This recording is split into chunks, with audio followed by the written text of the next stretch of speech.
Oi, eu sou Lucas Paixão e hoje eu vim falar sobre conto. O conto é um gênero textual que possui uma estrutura simples. É uma narrativa curta, fictícia, linear e concisa. Fictícia porque é uma história criada pela imaginação, ou seja, não ocorreu na vida real. É concisa, já que apresenta os fatos apenas o necessário, conta apenas o necessário. E ela é linear, já que apresenta os fatos de maneira cronológica, ou seja, à medida que eles ocorrem. O conto gira em torno de um conflito básico, não apresentando muitas complicações. É um texto escrito em prosa, ou seja, organizado em parágrafos, diferentemente de um poema, por exemplo, que é escrito em versos, possui rimas. O conto é escrito em prosa. Agora vamos falar sobre os elementos do conto. A estrutura do conto é composta de narrador, personagens, tempo, espaço e enredo. O narrador é quem conta a história. Ele pode ser personagem. Este participa da história. E os narradores personagens, nós temos o narrador protagonista e o narrador testemunha. O narrador protagonista é quando o personagem principal conta a história. O narrador testemunha é quando um personagem secundário conta aquela história de acordo com sua perspectiva. Além desses, temos o narrador onisciente e o narrador observador. Ambos não participam da história, e a diferença entre eles é que o narrador observador, ele observa a história e não conhece por dentro dos personagens, ou seja, ele não sabe o que os personagens estão sentindo e as emoções dos personagens naquele momento. Já o narrador onisciente sabe sobre o interior do personagem, ele tem o conhecimento do que o personagem está sentindo ao longo da história. Podemos classificar os personagens em personagem protagonista, o antagonista e os personagens secundários. Não é obrigatório que tenha todos estes em um conto, já que o conto apresenta poucos personagens. O protagonista é o personagem principal daquela história. O antagonista é aquele personagem que não apresenta os mesmos pensamentos do personagem protagonista. Não necessariamente é o vilão da história. Os personagens secundários são aqueles que participam da história, mas não são os protagonistas.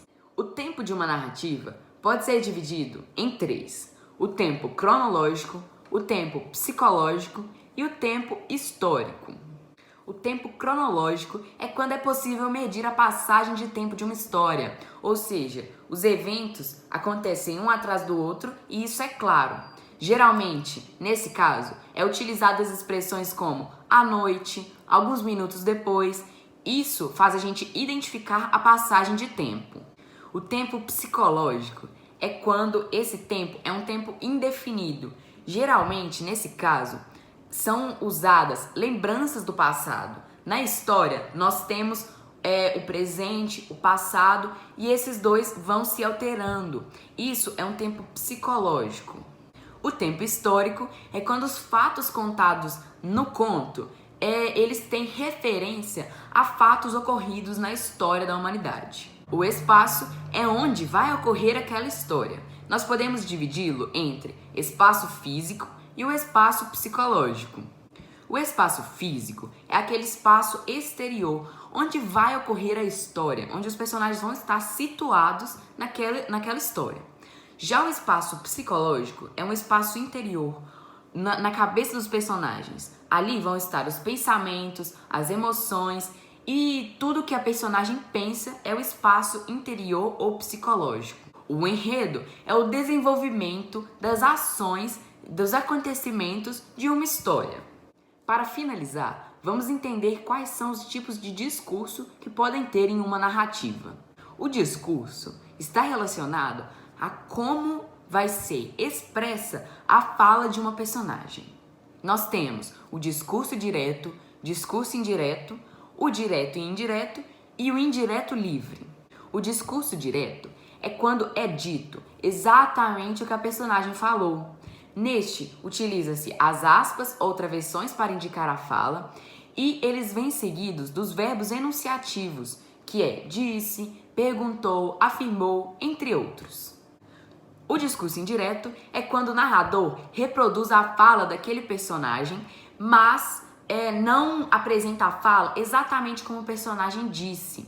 E este indica a fala do personagem através dos verbos, que são disse, perguntou, mas não apresenta travessão e aspas. O discurso direto e indireto é quando um texto apresenta os dois tipos de discurso citados anteriormente.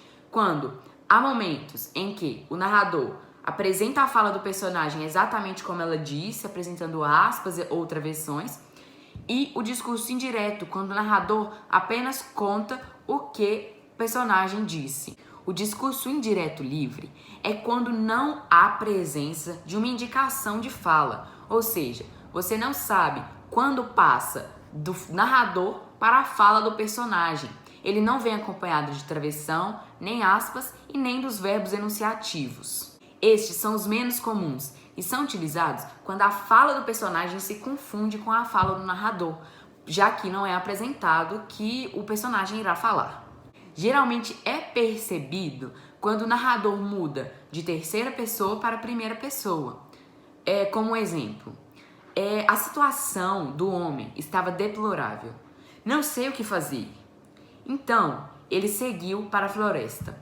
E esse foi o vídeo sobre o conto e sobre os elementos que ele apresenta. Muito obrigado por assistir até aqui. Deixe seu like, se inscreva no canal e até o próximo vídeo.